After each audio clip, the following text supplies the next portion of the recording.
पर हाथ फेरते हुए बोले, आती है क्या? और देखिएगा कि एक नौजवान लड़की न जाने किस घर की गजब ढा रही थी, सुनसान सड़क बेधड़क चली जा रही थी। अकेली देखकर बाला उसे छेड़ने लगा, कल्लू पान वाला। बोला, मेरी जान कदमों में हाजिर है मद्रासी पान। लड़की बोली, रे रंगरूट रेगिस्तान के ऊंट, अक्ल के लट, माइंड के क्रेक, पहले अपनी शक्ल किसी आईने में देख। क्या तेरे घर में माँ बहन नहीं है? कल्लू बोला, आपने कहा थोड़ा सही है, माँ बहन तो है मगर बीवी नहीं है। इतना सुनते ही मुस्कुरा दी बाला। तभी कल्लू उछल के बोला, तो फिर आती है क्या? ये आपका स्टैंडर्ड है। मैं आपको और छोटी छोटी रचना से जोड़ना चाहता हूँ। हम आज देख रहे हैं, ऐसे बहुत अच्छा लग रहा है मुझे। एक रचना और सुनाना चाहता हूँ मैं। हमारे गणपत बंसाली जी ने कहा कि आप ऐसी रचनाएं सुनाना। पहले मैं यहाँ सूरत में एक दो बार आ चुका हूँ। ऐसी रचना सुनाना जो आपने कहीं नहीं सुनाई हो। तो मैंने ये कुछ रचना ऐसी सुना रहा हूँ जो मैंने यहाँ शुरुआत कर रहा हूँ, पहली बार सुना रहा हूँ। इतने अच्छे श्रोता कहाँ मिलते हैं, और जब मिल ही गए तो मुझे पता है कि कुछ कुछ होता है। कविता सुनाना चाहता हूँ, इसका शीर्षक है कुछ कुछ होता है। और कविता सुन के आप कहीं गलत अर्थ मत लगाने कुछ कुछ का। मुझे मालूम है कि आपको कुछ कुछ हो रहा है, और कविता सुनने के बाद आपको कुछ कुछ जरूर होगा, ये मेरा दावा है। एक कविता सुनाना चाहता हूं, देखिए ध्यान चाहूंगा। कुछ कुछ होता है। मैंने एक बुढ़े व्यक्ति से पूछा, बाबा क्या तुम्हें कुछ कुछ होता है? वो बोला, इस बुढ़ापे में क्या खाक होता है? कुछ कुछ के अलावा सब कुछ होता है। मैंने बुढ़े व्यक्ति से पूछा, बाबा क्या तुम्हें कुछ कुछ होता है? वो बोला, इस बुढ़ापे में क्या खाक होता है? कुछ कुछ के अलावा सब कुछ होता है। मैंने बुढ़ी अम्मा से पूछा, माता जी क्या तुम्हें कुछ कुछ होता है? वो पोपले मुंह से बोली, मुंह में दांत नहीं, पेट में हाथ नहीं, इस बुढ़ापे में किसी का साथ नहीं, किसके आगे हंसे किसके आगे रोए, और अब तू ही बता बेटा ये कुछ कुछ कहां से होए? ये कुछ कुछ कहां से होए? मैंने एक नौजवान कन्या से पूछा, देवी क्या श्री देवी क्या तुम्हें कुछ कुछ होता है? वो अपना एक चप्पल उतार के बोली, हाँ होता है, बताऊं? मैंने कहा बताना है तो चप्पल पहनकर ही बताइए। मैंने कहा बताना है तो चप्पल पहनकर ही बताइए, और कुछ कुछ कैसे होता है मुझे समझ में आ जाए इस तरह समझाइए। इतना सुनते ही वो मुस्कुराई, फिर मेरे पास आई। पास आकर उसने जैसे ही मेरा हाथ छुआ तभी कुछ कुछ।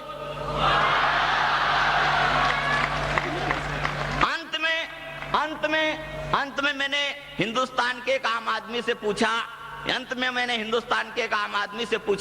क्या तुम्हें कुछ कुछ होता है? मैंने अंत में हिंदुस्तान के एक आम आदमी से पूछा, क्या तुम्हें कुछ कुछ होता है? वो बोला, भाई साहब जब बेटी जैसी बहू को जिंदा जलाया जाता है तब कुछ कुछ होता है।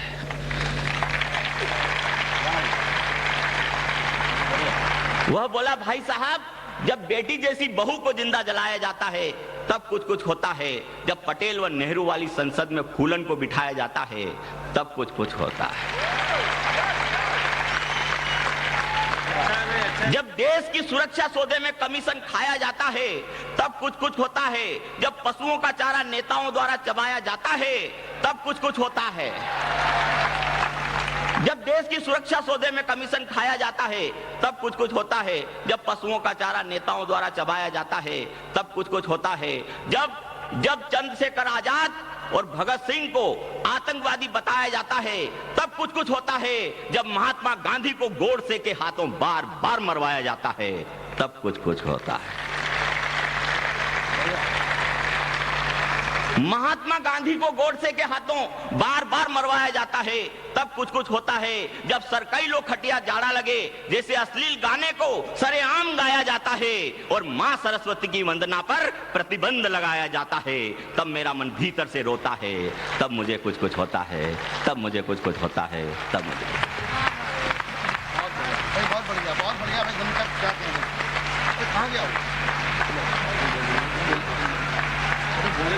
हाँ कोई बात नहीं। हाँ अभी जब आ जाएंगे तो ठीक है। अभी पीछे हैं और उनको पीछे कुछ कुछ हो रहा है। मैं आगे हूँ, मुझे आगे भी कुछ कुछ हो रहा है। लिहाजा पर कवि सम्मेलन की गति नहीं रुकनी चाहिए, इसलिए मैं खड़ा हुआ हूँ। पीछे से उन्होंने आदेश दिया और उर्मिलेश जी का आदेश मेरे लिए अध्यादेश के बराबर होता है, लिहाजा मैं थोड़ा सक्रिय हुआ हूँ। छोटे छोटे कवि सम्मेलनों के मैं भी संचालन किया करता हूँ, आपका तो बहुत बड़ा संचालन है। ऐसी जो दिक्कतें आती है, जैसे अभी आपने देखा कि एक कवि पढ़ के गया, उधर से दूसरे कवि को बुलाना, संचालक नहीं, ऐसे में दूसरे संचालक को खड़ा किया, बोले तब तक काम चलाओ। ऐसी परिस्थितियां आती है। मुझे ध्यान आ रहा है पिछले दिनों मद्रास में कवि सम्मेलन में मुझे बुला लिया। देश में मित्रों जितने कवि सम्मेलन होते हैं उसमें 90% मारवाड़ी समाज के कवि सम्मेलन होते हैं। मारवाड़ी क्लब के द्वारा कवि सम्मेलन, सच्ची घटना आपको बता रहा हूँ, 22 अगस्त की वहां बुलाया गया। तो कवि सम्मेलन के शुरुआत में ऐसी परिस्थिति आई, वो जो संचालक महोदय थे, जैसे भाई सुनील यहाँ पर है, मेरे पास में आए संयोजक महोदय, बोले मनोहर जी संचालन आपको करना पर एक दिक्कत आ गई। मैंने कहा क्या है कि दिक्कत आ गई? बोले दिक्कत ये आ गई कि आप सब बाकी तो सब हिंदी के कवि हो, पर आपके बीच में एक संस्कृत का कवि आ गया। तो मैंने कहा कि इसमें मैं क्या करूं? बोले करना आपको ही है। मैं क्या करना है? बोले कि साहब वो संस्कृत का कवि संस्कृत में कविता सुनाएगा, आपको उसका अनुवाद हिंदी में करना है। मैंने कहा देखो भैया अग्रवाल साहब, आपको बताऊं कि मुझे अंग्रेजी भी थोड़ी बहुत आती है पर संस्कृत बिल्कुल नहीं आती। तो उन्होंने कहा साहब चारा तो आपको ही करना, जैसी परिस्थिति अभी हुई। मैंने भी तरीका निकाला, उनसे एक सवाल किया। मैंने कहा अग्रवाल साहब ये बताओ कि सामने जो श्रोता रहेंगे क्या उनको संस्कृत आती है? बोले साहब उनको संस्कृत नहीं आती है। मैंने कहा ठीक, फिर मैं अनुवाद कर दूंगा। कवि सम्मेलन शुरू हुआ, साहब हुल्लड़ जी ने पढ़ा, भाई वेद वाजपेयी ने पढ़ा, पढ़ करके जाते रहे। संस्कृत का उस्ताद कवि खड़ा हुआ और बोला स्त्रीस्य चरित्रम पुरुषस्य भाग्यम, स्त्रीस्य चरित्रम पुरुषस्य भाग्यम। मैंने कहा एक कवि कह रहा है स्त्री का चरित्र देखकर पुरुष भाग गए। अबे जब खाली काम ही चलाना है तो कैसे भी चलाओ। स्त्री का चरित्र देखकर वो पट्टा भी रुकने का नाम नहीं ले रहा था। आगे उसने भी अपने काव्य पाठ को जारी रखा और आगे बोलना शुरू किया। न जानोति देवो कुतो मनुष्यम, न जानोति देवो कुतो मनुष्यम। मैंने कहा एक कवि आगे कह रहा है जिसे देवता नहीं जान पाए उसे कुत्ते क्या जानेंगे। तो ऐसी दिक्कतें आती हैं, उन दिक्कतों का निदान भी संचालक को करना पड़ता है। लिहाजा मैंने भी एक निदान निकाला है, और निदान ये निकाला है हास्य का एक धमाका आपके बीच में हुआ। वह जो धमचक मचा के गया है, उस धमचक में ओज के रंग को भरने के लिए नाम उमा शंकर जी राही जो बदायूं से हमारे बीच में पधारे हैं, बहुत अच्छे ओज के कवि हैं। और ओज और हास्य का किस तरह मेल होता है, अभी आपने हंसी की चीजें देखी, अब ओज की चीजें देखिएगा। ओज में जो राष्ट्रीयता का स्मरण कराते हैं, मैं 4 पंक्तियां पढ़ के और उनको बुलाना चाह रहा हूं कि तीर रखता है, कमान रखता है, बुलंद हौसलों की जुबान रखता है। हम रहते हैं हिंदुस्तान में लेकिन ये अपने दिल में हिंदुस्तान रखता है। तालियां बजा के आप स्वागत करें भाई राही। वाह अच्छा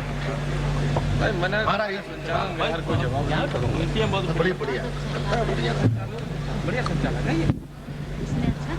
मंच को प्रणाम करते हुए सूरत के समस्त प्रबुद्ध श्रोताओं को प्रणाम करता हूं, जिनकी सूरत दिखाई दे रही है और जिनकी सूरत दिखाई नहीं दे रही है उन सभी को नमन करना चाहता हूं। भाई धमचक जी अभी आपको हंसा करके गए हैं, किंतु एक समय ऐसा आता है कि हमें हंसते हंसते कुछ सोचने पर मजबूर होना पड़ता है। वो परिस्थिति कौन सी होती है कि माँ की आंखों में आंसू हो, माँ की आंखों में आंसू हो, बहनों का लुट्टा सुहाग हो, और भाई घायल चीख रहा हो, घर के चौंदस लगी आग हो। ऐसे में हंसना कैसा है, कैसे गीत प्यार के गाना, शेर शायरी कौन करेगा, छेड़ेगा फिर कौन तराना। ऐसे में अर्का मर्दन ही मानवता का श्रेष्ठ कर्म है, और देश धर्म की रक्षा से ना बढ़कर कोई और धर्म है, देश धर्म की रक्षा से ना। और इसी निवेदन के साथ मैं एक प्रणाम निवेदित करना चाहता हूं आप लोगों के लिए। किन श्रोताओं को प्रणाम निवेदित करना चाहता हूं? मेरे सम्मुख ये नौजवानों की टोली बैठी है, मैं इनकी हृदय की बात करता हूं और प्रणाम निवेदित करना चाहता हूं श्रोताओं को कि राष्ट्र प्रेमी श्रोताओं को सबको प्रणाम मेरा, कि राष्ट्र प्रेमी श्रोताओं को सबको प्रणाम मेरा, देशद्रोही हो तो चुपचाप उठ जाइए। और काव्य गंगा धारा को बहाने आए कवि गण, आज काव्य पर अभी है प्रेम से नहाइए। और देशभक्ति पूर्ण यहाँ काव्य रस बरसेगा, उन्मुक्त होकर के डुबकी लगाइए। और पोर पोर सारा बोर कर देंगे हम, किंतु एक बार जोरदार तालियां बजाइए। और इसी के साथ कहना चाहता हूं, अभी माननीय प्रधानमंत्री जी एक दोस्ती का पैगाम लेकर के हमारे पड़ोसी राष्ट्र पाकिस्तान के पास गए, लेकिन कैसा दुर्भाग्य, वहां वो दोस्ती की बात कर रहे थे और यहां सीमाओं पर हमारे 20 नौजवानों को गोलियों से भून दिया गया। ऐसा दुर्भाग्य, सांप और नेवलों की दोस्ती कराने का जो प्रयास किया जा रहा है ये सफल नहीं हो सकता। और यहीं से बात प्रारंभ करना चाहता हूं। कश्मीर मेरे देश का शीश मुकुट है, भारत मां का शीश है, और इस पर यदि कोई कुदृष्टि डालता है तो भारत के ऐसे नौजवान नौनिहाल चुप नहीं रह सकते। यहीं से बात प्रारंभ करना चाहता हूं कि कश्मीर है हमारी माता भारती का शीश, कश्मीर पे न अब आंच आने देंगे हम। और देश में विदेशियों से साठ गांठ करते जो, उनको न यूं ही देश बेच खाने देंगे हम। और देश में विदेशियों से साठ गांठ करते जो, उनको न यूं ही देश बेच खाने देंगे हम। और देश में रहेगा वह करेगा मात्र वंदना ही, देशद्रोहता के ना तराने गाने देंगे हम। और धोखे से भी शत्रु यदि सीमा पार आ गया तो जीवित ना अब उसे लौट जाने देंगे हम। और कहना चाहते हैं, अभी कुछ समय पूर्व हमारे पड़ोसी ने एक मिसाइल बना ली गौरी नाम की, और चुनौती दे डाली भारतवर्ष को कि हमने भारत से निपटने का प्रबंध कर लिया है। मैं कहना चाहता हूं कि बेटे, तुमने अभी भारत की शक्ति को पहचाना नहीं है, तुम्हारी ये गौरी कुछ नहीं बिगाड़ पाएगी। और बताना चाहता हूं कि गौरी को बना के पाक फूलाना समा रहा है, गौरी त्रिशूल का न बार रोक पाएगा। और पृथ्वी चला दिया तो पाक ही समेट देगा, नाग के विनाश से न कोई बचा पाएगा। और अपनी कुचालों से न बाजे यदि आया पाक, अति शीघ्र एक और युद्ध ठन जाएगा। और अग्नि का प्रचंड बार एक बार हो गया तो पाक खाक में मिलेगा, राख बन जाएगा अग्नि का प्रचंड बार। और बंधुओं, हमने जो शक्ति अर्जित की है उसके लिए हमें संकल्प लेना पड़ेगा। पूज्य गांधी जी हाथ जोड़ते हुए, उन्होंने विनय करते हुए स्वर्ग सिधार गए, किंतु समस्या ज्यों की त्यों है। आज हम भी उन्होंने विनय की बात करते हैं, समस्या सुलझ नहीं रही है। ऐसी परिस्थिति में जहां कश्मीर की नौनिहाल ललनाओं की जांघों पर लिख दिया जाता है पाकिस्तान जिंदाबाद, जहां के दूध में बच्चों को उछालकर संगीनों पर ले लिया जाता है, ऐसी परिस्थिति में हमें संकल्प लेना पड़ेगा। और उस संकल्प लिए दोहराने का आप सबका साथ चाहता हूं और कहना चाहता हूं कि आजादी के रणसिंगे को मंगल पांडे बजा गया, आजादी के रणसिंगे को मंगल पांडे बजा गया, और आजादी के दीवानों को सेज मौत की सजा गया। भूल गए क्यों नेताजी से, अमरवीर सेनानी को, भगत सिंह, सुखदेव, राजगुरु, बसमिल से बलिदानी को। अमर शहीदों का स्मारक, अमर शहीदों का स्मारक शीश उठाइए कहता है, माँ के कटे हुए अंगों से रक्त अभी तक बहता है। तो फिर से अलग जगह दो वीरो, फिर से अलग जगह दो वीरो, वंदे मातरम गान का। और दुश्मन की छाती में गाड़ो झंडा हिंदुस्तान का, दुश्मन की छाती में गाड़ो झंडा हिंदुस्तान का। और मैं कहना चाहता हूं भैया, बहुत अच्छे, मैं कहना चाहता हूं उनसे जो कहते हैं दे दी हमें आजादी बिना खड़क बिना ढाल, उनको ये पता नहीं इस आजादी के लिए कितनी कुर्बानियां देनी पड़ती हैं। और वो कह रहे हैं दे दी हमें आजादी बिना खड़क बिना ढाल, कि जाने कितने घर उजड़े हैं यह आजादी पाने को, जाने कितने घर उजड़े हैं यह आजादी पाने को, और जाने कितने शीश कटे हैं राष्ट्र ध्वजा फहराने को, जाने कितनी नववधुओं ने आशाओं का हवन किया है, जाने कितनी नववधुओं का आशाओं ने हवन किया है, और जाने कितनी ही बहनों ने राखी का बलिदान दिया है। इंच इंच इस मातृभूमि पर, इंच इंच इस मातृभूमि पर सत सत भेंट चढ़े हैं वीर। अरे तब जाकर के मिल पाई है कटी फटी माँ की तस्वीर। तो कहीं न तुम सौदा कर देना, कहीं न तुम सौदा कर देना वीरों के अरमान का, दुश्मन की छाती में गाड़ो झंडा हिंदुस्तान का, दुश्मन की छाती में गाड़ो। हमने इस देश के नौनिहाल कश्मीर में हुए अत्याचार देख तो रहे हैं, लेकिन भूल नहीं रहे हैं। मैं कहना चाहता हूं कि जितने अत्याचार हुए हैं कश्मीर की छाती पर, जितने अत्याचार हुए हैं कश्मीर की छाती पर, एक एक का बदला लेंगे चढ़ दुश्मन की छाती पर। और जब तक प्राण रहेंगे तन में, जब तक प्राण रहेंगे तन में, दुश्मन को मेटेंगे हम। और फिर भी यदि कोई शेष बचा तो पुनर्जन्म भी लेंगे हम। वाह वाह, फिर भी वाह वाह, यदि कोई शेष बचा तो पुनर्जन्म भी लेंगे हम। जितने भ्रम है तेरे मन में सभी दूर कर देंगे हम, और तेरे पाखंडी कृत्यों को चूर चूर कर देंगे हम। मस्तक ना झुकने देंगे हम देश धर्म की आन का, दुश्मन की छाती में गाड़ो झंडा हिंदुस्तान का, दुश्मन की छाती में गाड़ो। और तुम किस बलबूते पे हमसे भिड़ना चाहते हो बंधु? तुम्हारा तो कोई आधार ही नहीं है, तुम्हारा कोई अस्तित्व नहीं है। तुम तो दंभ किए बैठे हो अमरीकी हथकंडों पर, तुम तो दंभ किए बैठे हो अमरीकी हथकंडों पर, और हमें भरोसा है अपने इन फौलादी भुजदंडों पर।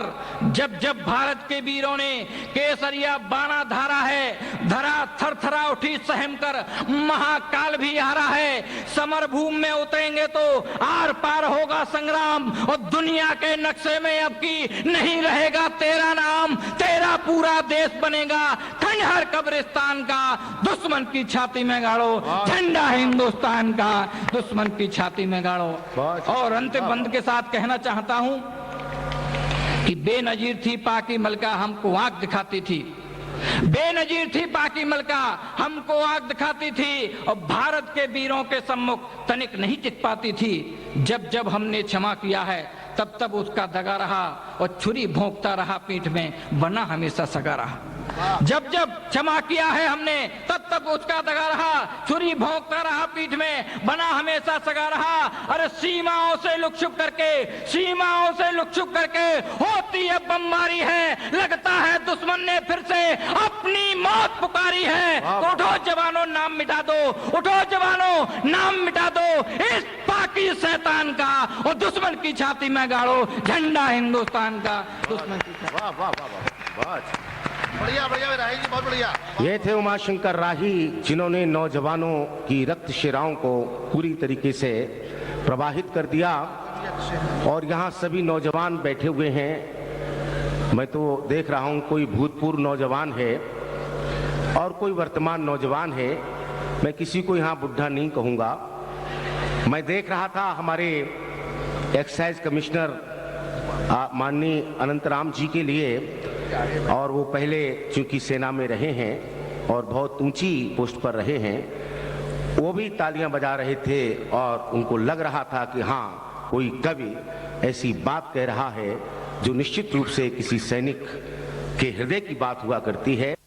बहुत अधिक मैं उनको उत्साहित होता हुआ देख रहा था, और आप सभी नौजवान पीढ़ी ने इस युवा कवि को सराहा। बहुत बहुत धन्यवाद आप लोगों के लिए। मुझे याद आता है आदरणीय अनंतराम जी सुने एक बहुत बढ़िया संतुलन पाकिस्तान का, जब जनरल जिया-उल हक साहब जिंदा थे तो हर इतवार को नाई उनकी हजामत बनाने के लिए, बाल बनाने के लिए आता था। एक इतवार को नाई आया और उसने पूछा, हुजूर आला आपने इन दिनों बेगम भुट्टो को जेल डाल रखा, इनको कब रिहा कर रहे हैं? जिया साहब बोले कि तेरा काम बाल बनाना है, किस प्रकार की बातें करना है? खामोश, बेचारा खामोश हो गया। अगले इतवार को फिर उनकी हजामत बनाने पहुंचा तो जिया साहब से उसने फिर अपनी आदत के मुताबिक पूछ लिया, हुजूर आला अपने मुल्क में आप डेमोक्रेसी कब ला रहे हैं? तो जिया साहब को गुस्सा आया और पास खड़े अर्दली से कहा कि लाना तो मेरा रिवाल्वर का नाम उसने जैसे ही सुना वैसे ही नाई बेचारा कपकपाने लगा, गिड़गिड़ाने लगा। बोले हुजूर ये क्या आप कर रहे हैं? मेरे गुस्ताखी को माफ करें आप। मैं तो इन चीजों का जिक्र इसलिए कर देता हूं कि जब मैं इनका जिक्र करता हूं तो देखता हूं आपके बाल खड़े हो जाते हैं, और जब बाल खड़े हो जाते हैं तो इन्हें करीने से काटने में मुझे बड़ी आसानी होती है। तो दोस्तों, व्यंग्यकार का काम भी यही होता है। वो पहले बड़े ढंग से लोगों के बाल खड़े करता है और फिर करीने से उनके बालों को कतरता है। ऐसा ही एक नाई हमारे मंच पर बैठा हुआ है जिसने देश के बड़े बड़े नरपुंगमों के बालों को काटा है, लेकिन एशियाड 82 में जिसके प्रतीक को लिया गया और जो चंबल की घाटी से हमारे बीच पधारा है, ग्वालियर से, मध्य प्रदेश से, और आप उनकी काया को देख रहे हैं। गणेश जी के, जब गणेश जी दूध पी रहे थे जिन दिनों, उन दिनों बहुत सारे लोगों ने इन्हें पकड़ लिया कि सारा दूध तुम पिए जा रहे हो तो हमारे बच्चों को चाय कहाँ से बनेगी। ऐसे व्यक्तित्व के धनी, पर्सनालिटी के धनी भाई प्रदीप चौबे को मैं आवाज दे रहा हूं, जिनको आप लोगों ने टीवी के माध्यम से, मंचों के माध्यम से सुना है। जोरदार तालियां बजाकर आप उनका स्वागत करें।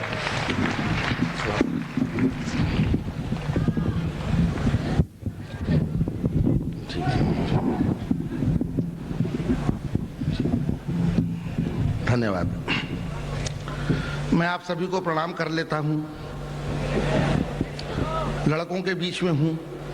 अंतिम प्रणाम मत कर लेना कहीं। नहीं, वो तो लड़के ही करेंगे मेरा। मैं देख रहा हूं काफी उत्साहित हैं। फोटोग्राफर जी भी सामने एकदम आ गए हैं। बहुत बहुत धन्यवाद। फोटोग्राफर हमारा खास ध्यान रखता है, पर आजकल फोटोग्राफर भी काफी अच्छे व्यंग्यकार हो गए हैं। बहुत IQ बढ़ गया है उनका। हम लोगों की फोटो खींचते खींचते वो खुद ही हाथ से कवि हो गए हैं। मैंने एक फोटोग्राफर से कहा कि भैया मुझे पासपोर्ट साइज फोटो खिंचाना है, चाहता हूं कि फोटो में जूते भी आ जाएं। हिंदुस्तानी आदमी बहुत सड़ियल होता है, 2 रुपए में 20 रुपए का आउटपुट चाहता है। तो मैंने फोटोग्राफर से कहा कि यार पासपोर्ट खिंचाना है, चाहता हूं कि जूते भी आ जाएं फोटो में। बोले आ जाएंगे साहब, सिर पे रख लेना।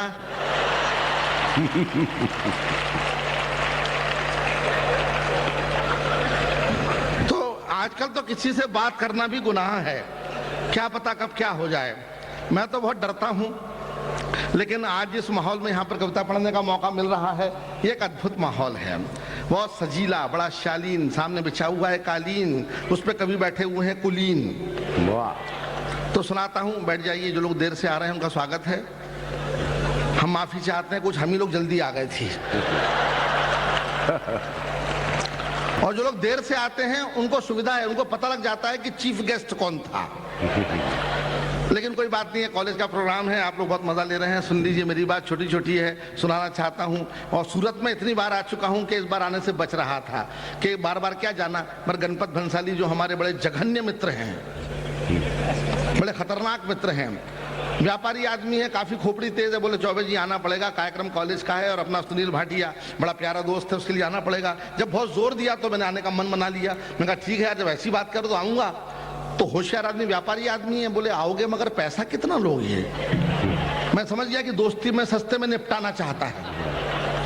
मैंने भी दांव दिया, मैं कहा पैसे की क्या बात है, जो हुल्लड़ मुरादाबादी साहब को दे रहे हो उनसे 100 रुपए कम दे देना। इसमें मेरा भी दांव था, मुझे मालूम है कि हुल्लड़ जी का पेमेंट हजारों में होता है, अपन क्या को मुंह से बोले। मैं कहा जो उनको दे रहा हूँ 100 रुपए कम दे देना। वो भी उस्ताद है गणपत भंसाली, बोले आ जाओ, उनको हम 100 रुपए दे रहे हैं। बढ़िया है, वाह वाह। अब मुझे अपनी औकात मालूम हो गई।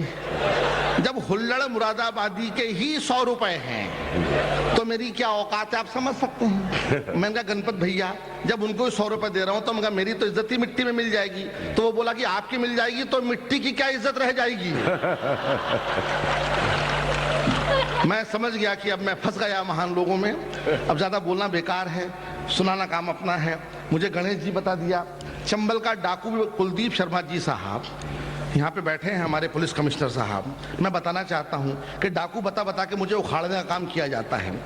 अगर मैं चंबल में पैदा हो गया, इसमें मेरी क्या गलती थी।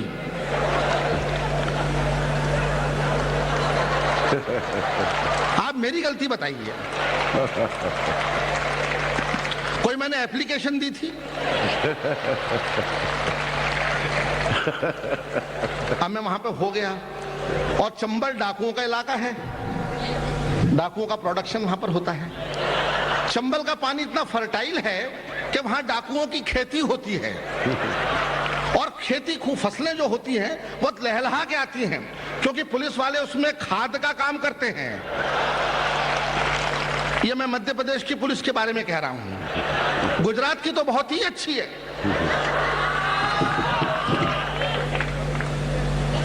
डाकुओं की सब फसल होती है, पुलिस वाले खाता काम करते हैं, और जब अपराधों की फसल लहला के ऊपर आती है तो नेता लोग काट के अपने घर ले जाते हैं। क्या बात है, वाह वाह वाह वाह, बहुत अच्छा। और हम जनता के आदमी हैं, हमेशा की तरह भूखे रह जाते हैं। ये मेरे परिचय में कहा गया, मुझे डाकू बताया गया, उसका जवाब दे रहा हूं। लेकिन सच बात तो यह है साहब, मजाक की बात तो समाप्त हुई।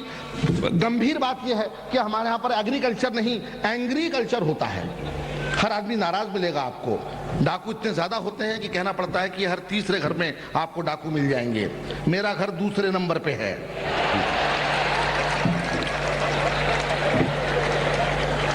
मैं आपके दिलों पे डाका डालने की थोड़ी सी कोशिश करूंगा साहब। आपका मन लगे तो सुनिएगा, और नहीं तो कोई बात ही नहीं है। मुझे गणेश जी बता दिया, गणेश जी महान देवता, मैं कहाँ लगा। गणेश जी ने दूध पी लिया मजाक मजाक में। पूरा हिंदुस्तान सारे काम छोड़ करके दूध पिलाने में लग गया। जो देखो लेके खड़ा है चम्मच कटोरी। उनको देख के मैं भी प्रेरित हुआ, मैंने भी दूध पिलाने की कोशिश की गणेश जी को। हमारे यहाँ का दूध गणेश जी ने नहीं पिया, बोले पाउडर का है। हमारा दुर्भाग्य है, हास्य कवि से देवता भी मजाक करता है। नहीं पिया, बोले पाउडर का है, भैंस का लाओ।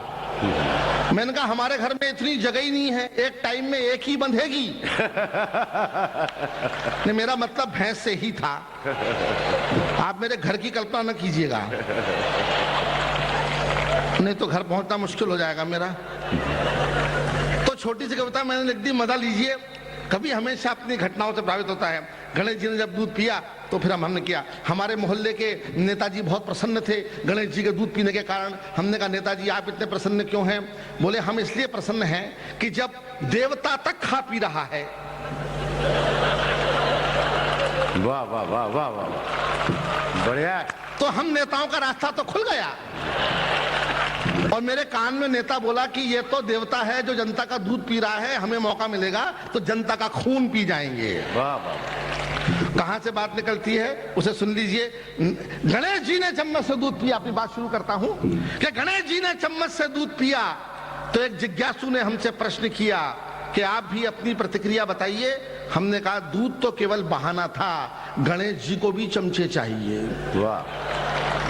गणेश जी ने चम्मच से दूध पिया तो एक जिज्ञासु ने हमसे प्रश्न किया कि आप भी अपनी प्रतिक्रिया बताइए। हमने कहा दूध तो केवल बहाना था, गणेश जी को भी चमचे चाहिए।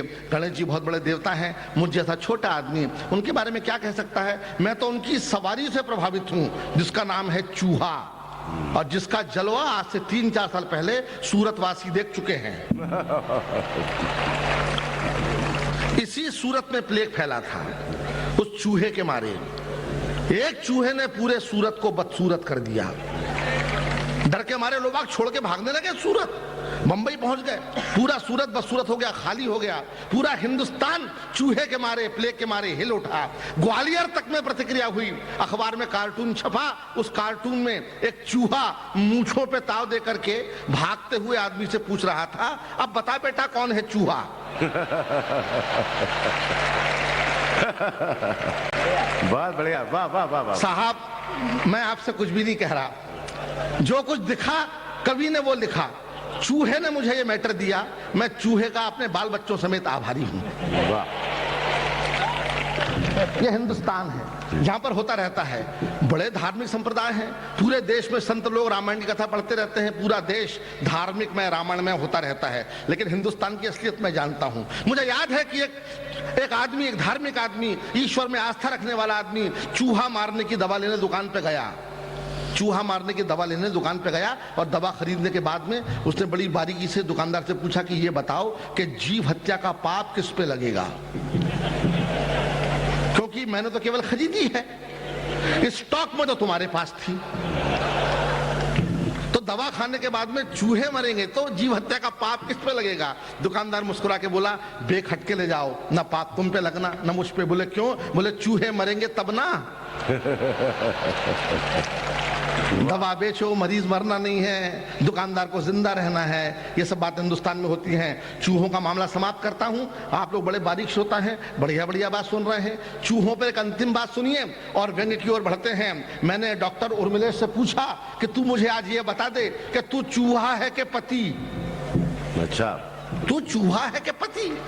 तो सोच के बोला कि यार मैं पति ही हूं। मैंने कैसे मालूम? बोले चूहे से मेरी बीवी डरती है।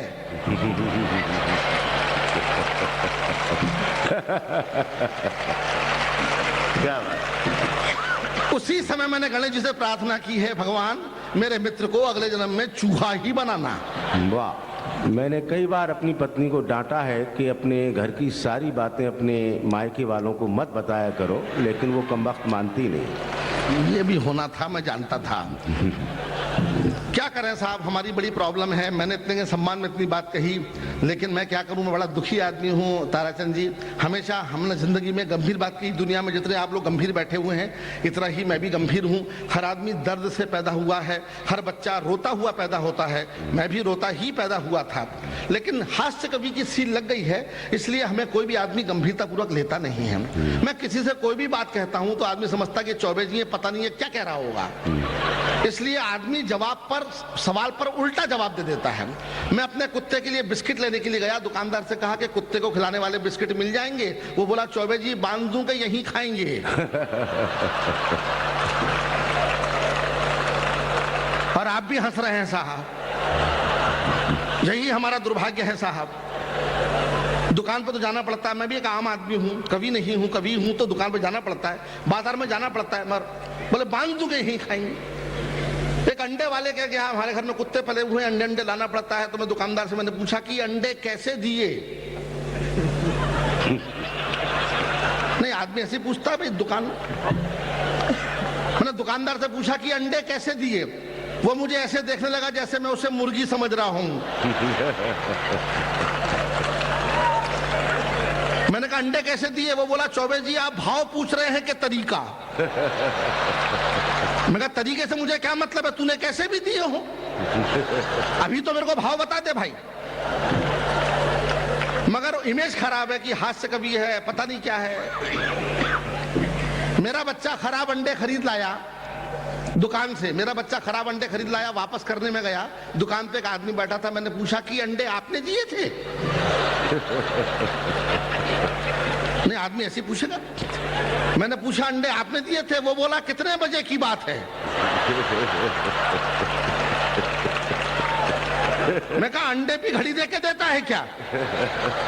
अरे बात करने का कुछ सही डायलॉग होना चाहिए, आदमी उल्टा चलता रहता है। मैं कहा अंडे आपने दिए? तो बोला कितने बजे की बात है? मैंने कोई 12 बजे की होगी। वो बोला उस समय मेरे पिताजी ने दिए होंगे। 8 से 12 वही देते हैं, मैं शाम को 4 से 8 तक अंडे देता हूं। मैं कहा यार कमाल है, आप दोनों बाप बेटे अंडे देते हैं? बोले खानदानी पेशा है, हमारे बाबा भी दिया करते थे और संडे को हमारे बच्चे भी दे दिया करते हैं। मैं आदमियों का खानदान समझा, वो मुर्गे मुर्गियों का खानदान निकला। मैंने अपना माथा ठोका, मिर्जा गालिब का शेर याद किया और आगे चलता बना। मिर्जा गालिब कहते हैं, शायद वो बात मेरे संग में लागू हो रही थी, बनाकर फकीरों का हम भेष गालिब, तमाशाए अहले करम देखते हैं। क्या बात है, वाह वाह। तो ये सब बातें होती हैं साहब, मैंने आपका मन लगाने के लिए बातें कर दी हैं, क्योंकि जिंदगी ऐसी है। अभी जब मैं यहाँ पर एंट्री ले रहा था दरवाजे से, तब पीछे हमारे कुछ प्रशंसक बैठे थे, कह रहे थे मोटा आ गया। इस अखिल भारतीय किस्म के अपमान से मुझे काफी पीड़ा हुई। अगर मैं अपना कमाता हूं, खाता हूं और फूलता जाता हूं तो मैं उसमें किसी का क्या लेता हूं? एक तो ब्राह्मण का बेटा हूं, ऊपर से चौबे। ब्राह्मण वैसी बदनाम जाती है खाने के मामले में, और फिर चौबे करेला और नीम चढ़ा। चौबों को लोगों ने बदनाम कर दिया, बोले चौबों से बचना, बहुत ज्यादा खाते हैं। हमने कहा झूठ, चौबे कभी ज्यादा नहीं खाते, चौबे हमेशा बढ़िया खाते हैं। चूंकि बढ़िया बन जाता है इसलिए ज्यादा खा जाते हैं। तो खाना बढ़िया बनाने और खिलाने वाले की ये मुश्किल है, क्यों खिला। लेकिन साहब ब्राह्मण, मैं ब्राह्मण का बेटा हूं और बहुत दुखी हूं, क्योंकि इस देश में ब्राह्मण का दुर्भाग्य है कि बरसों से लोगों ने उसे केवल खाने की ट्रेनिंग दी। शताब्दियों से ब्राह्मण देवता है, खिलाओ खिलाओ, कोई भी मौका बच्चा पैदा हो खिलाओ, बाबा मर गए खिलाओ। ब्राह्मण को खिलाते खिलाते खाऊ बना दिया, ब्राह्मण भी खाता रहा। और जब श्राद्ध पक्ष आते हैं तो ब्राह्मण के भाव कुछ ज्यादा बढ़ जाते हैं। हर आदमी ढूंढता है, मरे हुए पिताजी को खाना खिलाना है, श्राद्ध पे ब्राह्मण देवता को ढूंढो और इतना ठूस के खिलाओ कि वो खुद पिताजी हो जाए। आप हंसते हैं मगर मुझे दुख होता है। मैं श्राद्ध का नहीं खाता साहब, मुझे घृणा है श्राद्ध शब्द से। एक हमारे पड़ोस में ठाकुर साहब रहते हैं ग्वालियर में, ग्वालियर का ठाकुर माने ठस। मेरे पड़ोस में रहते हैं, बोले चौबे जी मेरे पिताजी का श्राद्ध है, आपको खाना खाने आना है। मैं कहा ठाकुर साहब मैं श्राद्ध का नहीं श्रद्धा का खाता हूं। तो ठाकुर माने ठस, बुरा मान गया, बोले नहीं आओगे तो अगले साल तुम्हारा ही मनेगा। मैं कहा ऐसा क्या? मुझे भी गुस्सा आ गया। मैं कहा बेटा खिलाएगा तो मैं आ रहा हूं, देखता हूं कितना खिलाता है। मैं तैयारी करके गया, ब्राह्मण का अवतार बन करके पालती मार के बैठा, 3 घंटे तक नॉन स्टॉप खाता रहा। ठाकुर भी थक गया, बोला बीच में पानी तो पी लो। मैंने कहा बीच तो आने दे।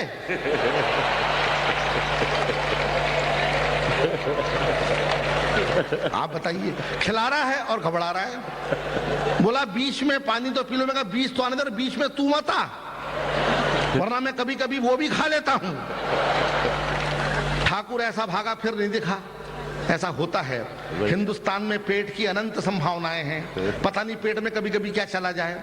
मुझे याद है कि एक हाथी का ऑपरेशन हो रहा था, तो डॉक्टर साहब ने ऑपरेशन के बाद में नर्स से पूछा कि ये देखो कि औजार तो सही सलामत हैं, कुछ अंदर तो नहीं रह गया। नर्स बोली डॉक्टर साहब औजार तो ठीक ठाक हैं, मगर छोटे वाले डॉक्टर साहब नहीं दिख रहे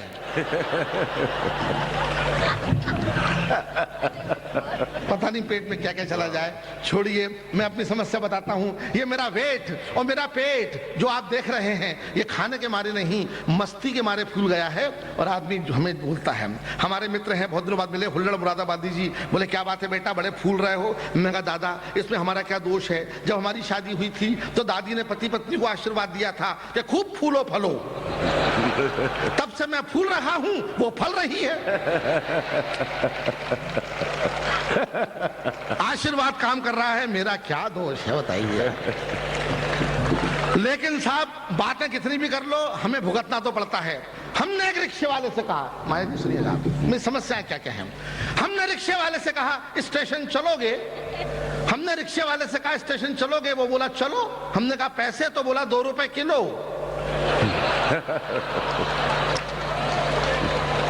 ऐसा रेट आपने खुद पहली बार सुना होगा। किलो की बजाय किलोमीटर की बजाय किलो से लेके जा रहा था। हमने रिक्शे वाले से कहा स्टेशन चलोगे, वो बोला चलो। हमने कहा पैसे, तो बोला 2 रुपए किलो। हमने कहा क्या बोलता है, सवारी को बिठाता है कि तोलता है। वो बोला बुरा मत मानिए चौबे जी, मैंने टायर ट्यूब के पैसे मिलाकर बोले थे। ये हमारी मार्केट वैल्यू है साहब। लखनऊ स्टेशन पर मैं और हमारा मित्र शंभू सिंह मनहर खड़े हुए थे, गाड़ी का इंतजार करते, गाड़ी बहुत लेट थी, सोचा वजन लेता हूं। तो गाड़ी का इंतजार करते करते मैं वजन लेने की मशीन पे चढ़ा, तो मशीन भी मुस्कुराने लगी। हम वजन तौलने की मशीन पर चढ़े तो टिकट देखा तो आसमान से नीचे गिर पड़े। लिखा हुआ था सूचना है गौर से पढ़ें, एक साथ 4 लोग न चढ़ें।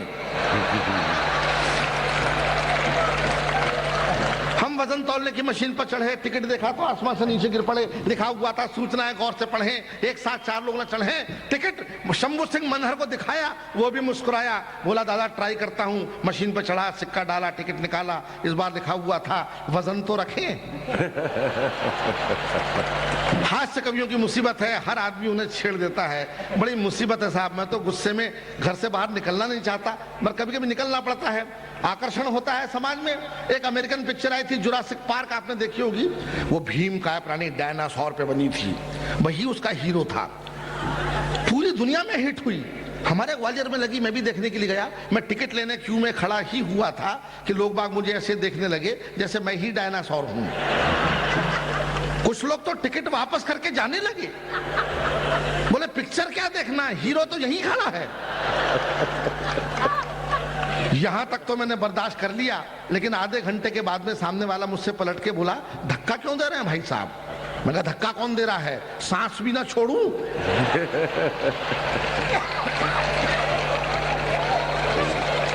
हटाइए, क्या मुश्किल है। मैंने कहा सांस भी ना छोड़ूं। सामने वाला कुल 50 ग्राम का था, मेरी एक सांस के साथ में आधा किलोमीटर आगे पहुंच जाता था।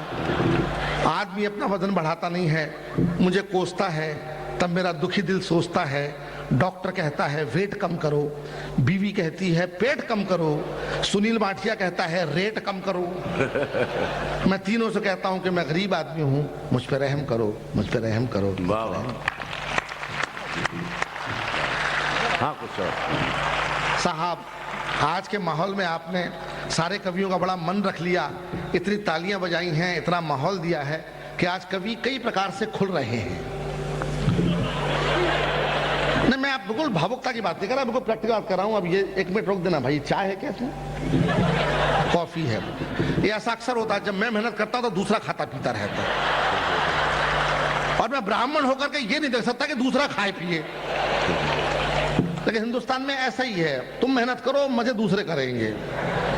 कोई बात नहीं है, ठीक है, मैं ऐसे ही ठीक हूं, बिना खाए भी भूलता हूं। बहुत तालियां आपने बजा दी, मजा आ गया हमें तो साहब, क्या कहने। वरना मैं डर रहा था कि पता नहीं लड़कों का मामला है क्या होता है, लेकिन बड़ा अच्छा लगा।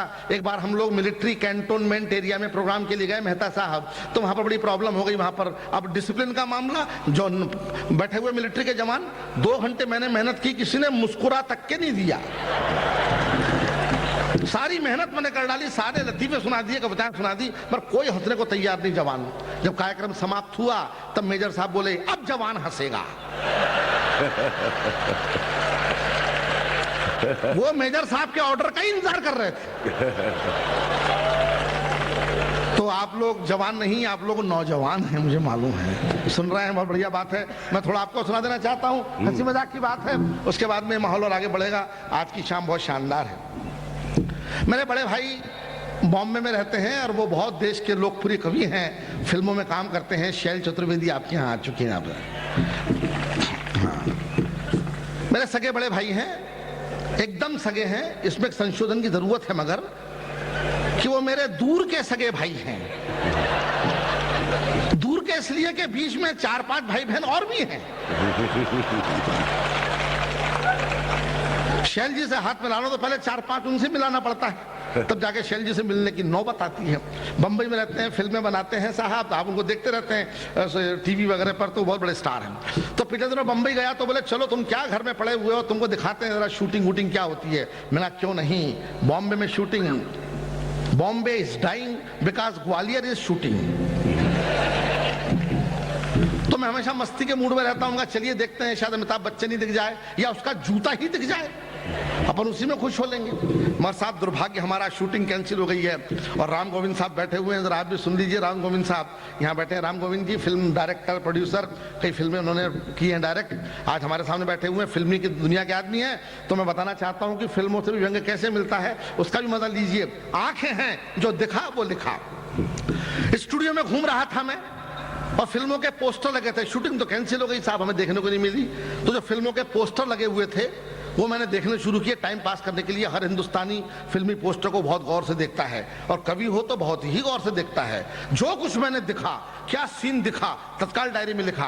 पोस्टर लगाने वाला लगा के चला गया था, लेकिन पूरा हिंदुस्तान उन पोस्टरों से गुजर गुजर के मुस्कुरा रहा था, कहीं रो रहा था। ऐसे ऐसे व्यंग्य के नजारे दिखे फिल्मी पोस्टरों में, मजा लीजिए। पहले 4 पोस्टर एक के बाद में लगे हुए हैं, एक और मजा आ रहा है। पहले 4 पोस्टर, हिंदुस्तान की कसम, हम हिंदुस्तानी, हम नहीं सुधरेंगे, हम सब चोर हैं। केवल फिल्मों के पोस्टर लगे हैं, माफ कीजिएगा। अगर आपको सिलसिला पसंद आता है तो एक बार जोरदार तालियां बजाइए ताकि मैं और अच्छा सुना सकूं। वाह वाह। केवल फिल्मों के पोस्टर, बात आपकी समझ में आ गई है, मजा लीजिए। फिल्मों के पोस्टर लगे हैं और हिंदुस्तान का व्यंग्य बाहर आ रहा है। हिंदुस्तान की कसम, हम हिंदुस्तानी, हम नहीं सुधरेंगे, हम सब चोर हैं। ब्रह्मचारी शादी के बाद, मैं समझ गया, ब्रह्मचारी शादी के बाद 9-2-11, ये तो होना ही था। ब्रह्मचारी शादी के बाद 9-2-11, आह दुल्हन वही जो पिया मन भाए, 20 साल बाद गुमराह।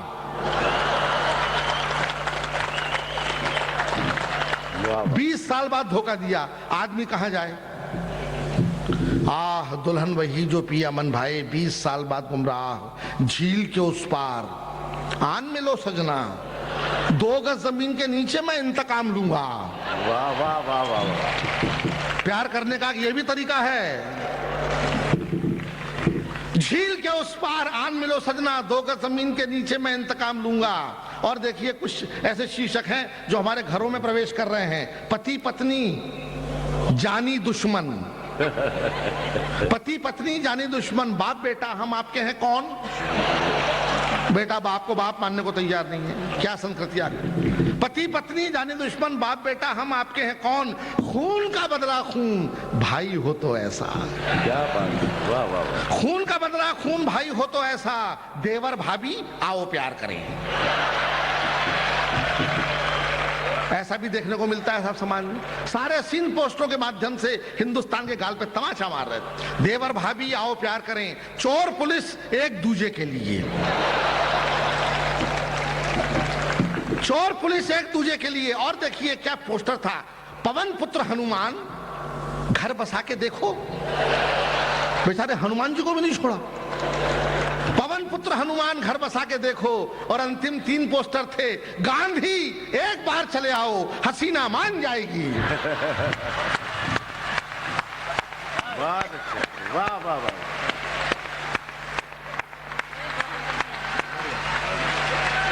बहुत बहुत बधाई भाई प्रदीप चौबे को और आप सभी श्रोताओं को।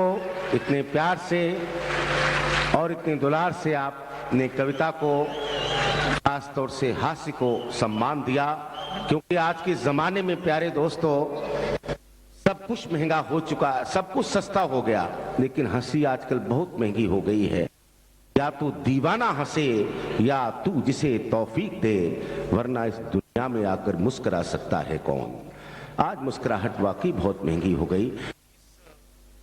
मुस्कुराहट की महंगाई के बीच आप लोगों ने जो अपना उल्लास यहाँ पर व्यक्त किया है, देना चाहता हूं। और अब आगेगा हास्य के माध्यम से हम लोग कैसे जिए। एक नया प्रयोग पहली बार सूरत में हो रहा है। आज की राजनीति को और जो सामाजिक विसंगतियां हैं उसको गीत में ढालकर एक ऐसा गीतकार जो आपको हंसाएगा भी और साथ साथ गीत का आनंद भी देगा। मैं पूछ रहा था उससे, शंभू सिंह मनहर की जब शादी हुई थी और इतना बढ़िया गीतकार श्रृंगार के गीत पढ़ता था, लेकिन अचानक एक परिवर्तन आया शादी के बाद कि वो राजनीति गीत पढ़ने लगा और हास्य के गीत पढ़ने लगा। तो मैंने कहा कि शंभू सिंह ये क्या चक्कर है? तो उसने बहुत सकुचाती हुई मुझे बताया कि दादा मैं क्या बताऊं, मैं तो श्रृंगारी पढ़ता था। जब मेरा विवाह हुआ और पत्नी से जब प्रथम भेंट हुई तो मैं श्रृंगार के ही मूड में आकर उससे कहा, गोरी तेरे नैना है जादू भरे, लेकिन वो कमबख्त पलट कर बोली ओम जय जगदीश हरे। तब से मेरा श्रृंगार भाव कुंठित हो गया और मैं इस तरह से लिखने लगा। आ रहे हैं खरगोन मध्य प्रदेश से भाई डॉक्टर शंभू सिंह मनहर, जो एक डिग्री कॉलेज में प्रोफेसर हैं और बहुत ही सीधा सीधा हास्य आज के राजनेताओं पर वो सुनाते हैं। शंभू सिंह मनहर। मित्रों, इस देश में कई समस्याएं हैं। उसमें से एक समस्या ये भी है कि आज तक कोई भी कवि माइक के साइज का पैदा नहीं हुआ। माइक को ही किया जाता है हर बार। आप बहुत अच्छे कवि सम्मेलन सुन रहे हैं, घटनाओं से जुड़ी जुड़ी घटनाएं। प्रदीप जी के बाद मुझे बुलाया गया, प्रदीप जी ने बीच में मुझे भी रख दिया था मशीन के ऊपर। उससे पहले पाकिस्तान को ललकारते हुए कवि गए, पर मेरे साथ जो घटना घटित हुई, भगवान न करे किसी के साथ घटित। आप देख रहे हैं देह यष्टि से कोई खास नहीं हूँ, बावजूद उसके जो जैसे आपके यहाँ सूरत स्टेशन पर उतरा और सुनील जी ने बता दिया था कि जो SVR कॉलेज का गेस्ट हाउस है उसमें ठहरने का इंतजाम है, तो जो ऑटो वाला था उसको कहा, मैंने कहा चल भाई SVR गेस्ट हाउस हमको लिए चल। उसने कहा बैठ जाओ पीछे। मैं पीछे ऑटो में बैठा। मेरे बैठने की देर थी कि उस्ताद ने, उसने ड्राइवर ने कुछ इस तरीके से गियर लगाया कि पीछे के दोनों पहिए उछल पड़े। मैंने कहा भैया धीरे चला, मैं पहली बार ऑटो में बैठा हूँ। बोले डरने की कोई बात नहीं, मैं भी पहली बार ही ऑटो चला रहा हूँ। वहां से शुरुआत हुई है ना, किस तरह हम लोगों के साथ में होता है। आगे बढ़े तो उसने एसवीआर कॉलेज का गेस्ट हाउस नहीं देखा, बोले उधर से चलते हैं, मैं रास्ते में पूछता चलता हूँ। मैंने कहा तू भी कुछ पूछना, मैं भी कुछ पूछता हूँ। मोड़ पर आए और वहां पर मैंने उसको रुकवाया, मैंने कहा भाई साहब निकल रहे हैं, मैं जरा पूछता हूँ, सज्जन दिख रहे हैं। मैंने पूछा, मैंने भाई साहब ये एसवीआर कॉलेज का गेस्ट हाउस इधर ही है? वो बोले हो। चलो कुछ जवाब तो दिया और आगे बढ़े, टर्न पर आ गए, एक सज्जन फिर दिखे। मैंने कहा भाई साहब एसवीआर कॉलेज का गेस्ट हाउस इधर ही है? बोले हो। और आगे बढ़े, एक बहुत शरीफ से आदमी दिखे। मैंने कहा भैया तो ऑटो वाला रोक, एक बार और पूछ लेते हैं। मैंने कहा भाई साहब ये एसवीआर कॉलेज गेस्ट हाउस इधर ही है? बोले जी हाँ। मैंने उसको फिर रुकवाया, मैंने कहा भाई साहब एक बार और बताइए। बोले क्या हुआ साहब? मैंने कहा दो सज्जन आपके यहाँ के मिले, मैंने उनसे पूछा एसवीआर गेस्ट हाउस इधर ही है? बोले हो। और आपसे पूछा, आपने कहा जी हाँ, ये फर्क क्यों है? बोले साहब फर्क वर्क कुछ नहीं है, हमारे यहाँ का एक कायदा है। उन्होंने कहा काहे का कायदा है? बोले हमारे यहाँ जो अनपढ़ लोग होते हैं वो हो बोलते हैं, और जो पढ़े लिखे लोग होते हैं वो जी हाँ बोलते हैं। मैंने कहा बहुत अच्छी बात है, बहुत अच्छी बात है, इसका मतलब ये हुआ कि आप पढ़े लिखे हैं? बोले हो। मैं समझ गया गवर्नमेंट का साक्षरता मिशन फेल क्यों हो रहा है। ये स्थितियां रहती हैं, उन स्थितियों से निपटते हुए आते हैं। मेरा एक मित्र दौड़ा एक दिन सवेरे सवेरे मेरे पास में आया, बोले मनोहर यार गजब हो गया, गजब हो गया। मैंने क्या गजब हो गया? इतना हाँफता हुआ आ रहा, परेशान दिख रहा है। बोले गजब हो गया। क्या गजब हो गया?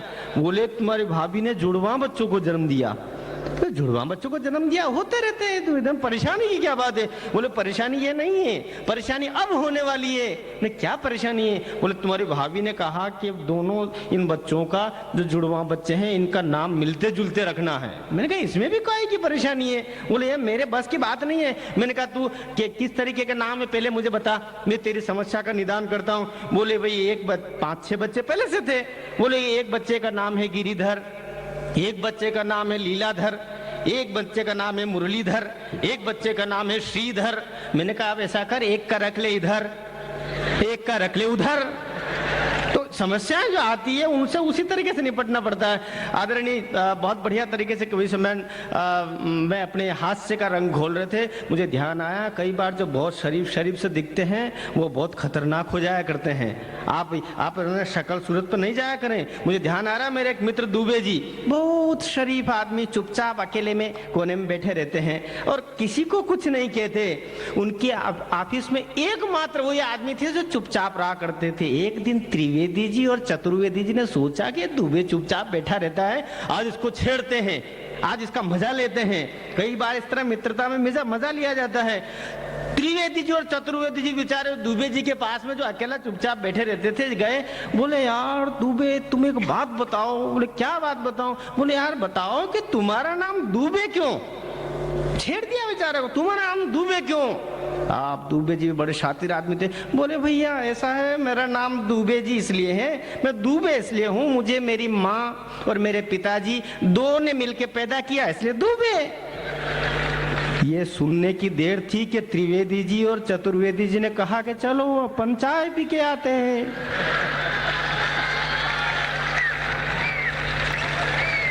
तो त्रिवेदी जी और चतुर्वेदी जी जब चाय पीने के लिए मुंह लटका के जा रहे थे तो सामने से मिश्रा जी मिल गए। तो त्रिवेदी जी और चतुर्वेदी जी ने कहा कि खबरदार मिश्रा जी आज उधर मत जाइयो, तो दुबे बहुत फार्म में है। हम तो त्रिवेदी और चतुर्वेदी हैं, कुछ न कुछ जवाब दे ही देंगे, पर तुम क्या जवाब दोगे? तुम तो मिश्रा हो।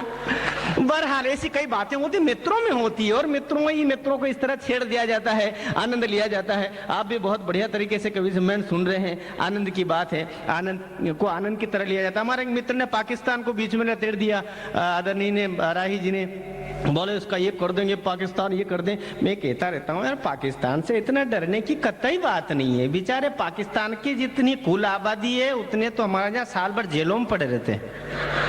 युद्ध का मौका आएगा तो कैदियों को न छोड़ देंगे। तुम्हारी सजा माफ, तुम इस पाकिस्तान को निपटाओ तो कम से कम फुल्लन देवी की अध्यक्षता में बेनजीर तो निपट ही जाएगी। स्थितियां आती उनसे निपटा जाता। 4 पंक्तियां पहले दे करके आपको जिस व्यंग विधा का और जिस हास्य के माध्यम से जो गीत में कहता हूं उससे जोड़ा गया। एकदम नितांत बालक किस्म के, मोगली किस्म के श्रोता भी देख रहा हूं। इधर से उधर दौड़ रहे हैं, आनंद ले रहे हैं, वो भी आनंद सबको लेने का हक है। मैं एक प्रणाम उन्होंने दिया था, मैं भी शुरुआत में 4 प्रणाम दे दिया करता हूँ। भाई साहब, कवि सम्मेलन में कितने प्रकार के श्रोता आते हैं। आदरणीय बंसल जी पूरा ध्यान से सुन रहे हैं, पहली बार उन्होंने बड़े आग्रह से मुझे बुलवाया। कितने प्रकार के श्रोता आमतौर पर कवि सम्मेलनों में आते हैं, उनको घेर, आप तो बहुत अच्छे श्रोता हैं, कहा गया कि निर्यात किया जाए, पर मुझे जो देश में श्रोता मिलते हैं मैं उनको प्रणाम दे दिया करता हूं। और वही 4 प्रणाम आपको दे रहा हूं कि सारी कविताएं जिसके सर से गुजर जाएं, पहले तो ऐसे मतिमंद को प्रणाम है। सारी कविताएं जिसके सर से गुजर जाएं, पहले तो ऐसे मतिमंद को प्रणाम है। और ये तेरी जगह नहीं, ये मेरी जगह उठी, श्रोताओं के ऐसे मिटे द्वंद को प्रणाम है। और कवि सम्मेलन के बहाने मिल लेते यहाँ, कवि सम्मेलन के बहाने मिल लेते यहाँ, प्रेमियों के ऐसे अनुबंध को प्रणाम है। अच्छा, कवि सम्मेलन के बहाने मिल लेते यहाँ, प्रेमियों के ऐसे अनुबंध को प्रणाम है। और बच्चों को यहाँ पे भेज खुद घर रुक गए, बच्चों को यहाँ पे भेजे खुद घर रुक गए, ऐसे माई बापों के आनंद को प्रणाम है। ये कोशिश होती है कि सब खुश रहे, सब आनंदित रहे और खूब आपको मजा आ रहा है। और मजा क्या है भाई साहब, ना आए तो रात भर नहीं आया, आए तो सवेरे 4:45 बजे आ जाए ना। मजा किसी का गुलाम नहीं होता है, वो अपने किस्म का राजा होता है।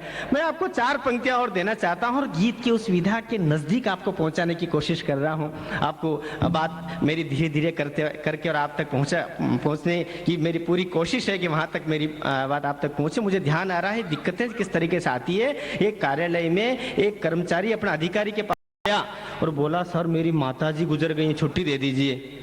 अधिकारी ने उस कर्मचारी की रोनी सूरत देखी, छुट्टी दे दी। वो पट्टा 4-1 महीने हुए और फिर पहुंच गया, सर मेरे पिताजी गुजर गए, छुट्टी दे दीजिए। अधिकारी ने कहा, 4-1 महीने पहले पिताजी गए थे, शायद गम में पिताजी भी चले गए हो, माताजी गम में, फिर छुट्टी दे दी। 2-4 महीने हुए, जवान फिर पहुंच गया, सर मेरी माताजी गुजर गई है, छुट्टी दे दीजिए। अधिकारी ने कहा कि अरे रामलाल, आप में से किसी का नाम तो रामलाल नहीं है ना, हो तो उनको नहीं कह रहा हूं। बोले क्यों रे रामलाल, तू कितना झूठ बोलता है, तेरे माताजी का तेने पहले जिक्र किया था। बोले सर छुट्टी दे दीजिए, आप कुछ पूछिए मत। अधिकारी ने मन महसूस करके फिर छुट्टी दे दी।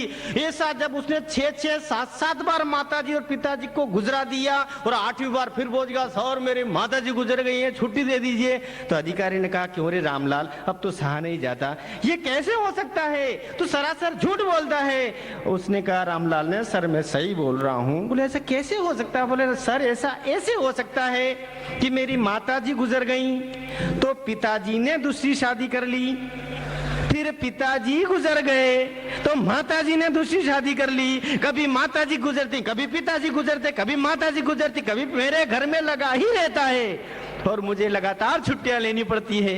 ये सुन के अधिकारी पागल हो गया।